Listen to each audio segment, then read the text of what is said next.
Guys, magluluto ako ngayon ng Hans baked beans. Hans ang tawag namin dito pero baked beans ang nakalagay dito. Yan, lulutuin natin to at lalagyan natin ito ng mga vegetable. So nagpainit na ako dito ng kawali at lagyan ko na lang ito ng oil. At naghiwa na pala ako dito ng garlic at saka red onion. At pagkatapos natin mainit yung oil, ilagay na natin yung garlic. Halu-haluin muna natin saglit para lumabas yung kanyang aroma.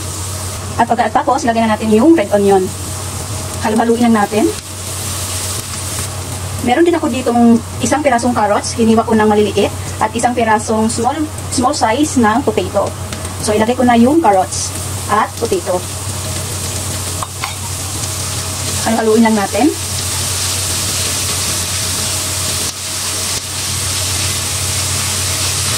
At pagkatapos natin haluin, takpan muna natin at lutuin natin ng 2 minutes.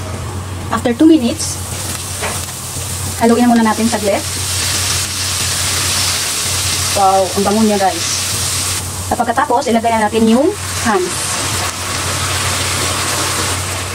Sulutin natin para hindi sayang.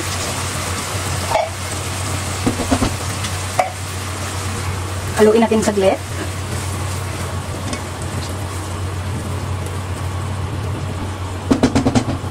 At takpan natin at lutuin natin hanggang sa kumulo or mga 2 minutes. After 2 minutes, lalagyan ko ng oyster sauce, chicken powder, at konting salt. Halu-haluin ko.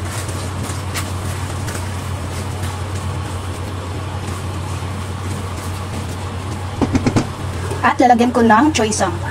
Choy sam ang tawag dito sa Hong Kong, pero hindi ko alam kung anong pangalan ito dito sa Pilipinas, doon sa Pilipinas. Pero dito sa Hong Kong, choy sam ang pangalan niyan. So, haluin ko.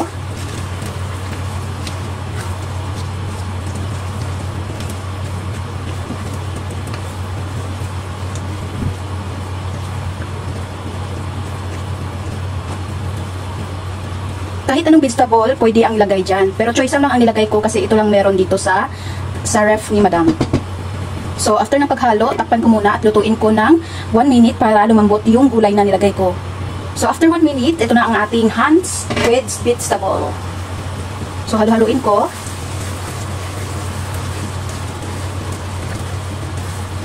So, ready to serve na ang ating Hans with vegetable. So, yan. Kung wala kayong ibang maisip na paraan ng ulam, pwede nyo itong lutuin. At maraming salamat sa panunood. So, ilipatan natin sa plato para makakain na.